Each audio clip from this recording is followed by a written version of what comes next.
नेवला और ब्राह्मण की पत्नी की कहानी। बरसों पुरानी बात है।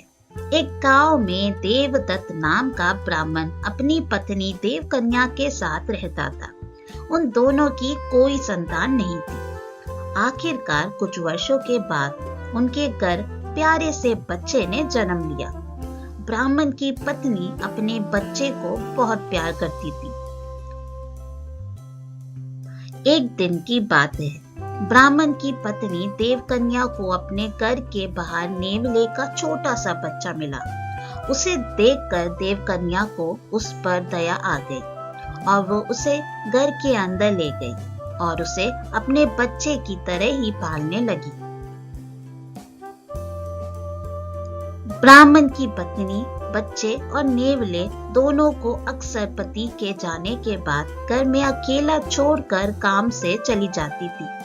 नेवला इस दौरान बच्चे का पूरा ख्याल रखता था। दोनों के बीच का अपार स्नेह देखकर देवकन्या बहुत खुश थी।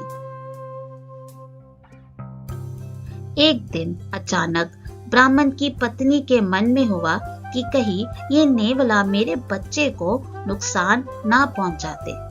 आखिर जानवर ही तो है और जानवर की बुद्धि का कोई भरोसा नहीं कर सकता।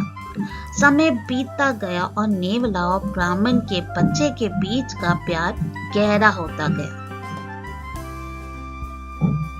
एक दिन ब्राह्मण अपने काम से बाहर गया हुआ था।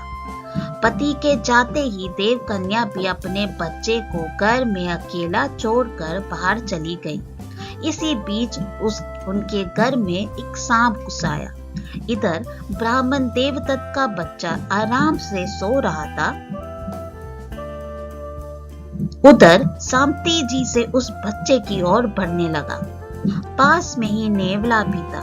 जैसे ही नेवले ने सांप को देखा तो वो सतर्क हो गया। नेवला तेजी से सांप की ओर लपका और दोनों के बीच में काफी देर तक लड़ाई हुई। आखिर में नेवले ने सांप को मारकर बच्चे की जान बचा ली। सांप को मारने के बाद नेवला आराम से घर के आंगन में बैठ गया। इसी बीच देवकन्या घर लौट आई। जैसे ही उसने नेवले के मुंह को देखा तो वे डर गई। नेवले का मुंह सांप के खून से लथपथ था, लेकिन इस बात से अनजान देवकन्या ने मन में कुछ और ही सोच लिया। वह गुस्से से कांपने लगी। उसे लगा कि नेवले ने उसके प्यारे बेटे की हत्या कर दी है।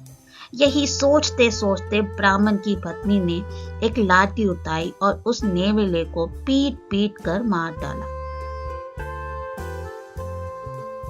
नेवले को जान से मारने के बाद ब्राह्मणी अपने बच्चे को देखने के लिए घर के अंदर तेजी से भागी। वहां बच्चा हंसते हुए खिलौने के साथ खेल रहा था।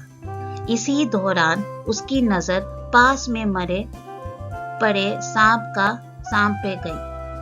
सांप को देखते ही देवकन्या को बहुत पछतावा हुआ। वो भी नेवले से बहुत प्यार करती थी, लेकिन गुस्से और अपने बच्चे के मोह में उसने बिना कुछ सोचे समझे नेवले को मार दिया था। अब ब्राह्मण की पत्नी जोर जोर से रोने लगी, लेकिन तब तक बहुत देर हो चुकी थी। उसी समय ब्राह्मण भी घर लौट आया। वह पत्नी की रोने की आवाज सुनकर दौड़ता हुआ घर के अंदर गया। उसने पूछा, देवकन्या तुम क्यों रो रही हो? ऐसा क्या हो गया है? उसने अपने पति को सारी कहानी सुना दी। नेवले की मौत की बात सुनकर ब्राह्मण देवदत्त को बहुत दुख हुआ। दुखी मन से ब्राह्मण ने कहा, तुम्हें बच्चे को घर में अकेले छोड़कर जाने और अविश्वास का दंड मिल रहा है। कहानी से सीख, बिना सोचे समझे गुस्से में आकर कोई काम नहीं करना चाहिए। साथ ही विश्वास की डोर को कभी शक की वजह से टूटने नहीं देना चाहिए। दोस्तों, अगर ये वीडियो अच्छा लगे please like share and subscribe करें। Thank you for watching.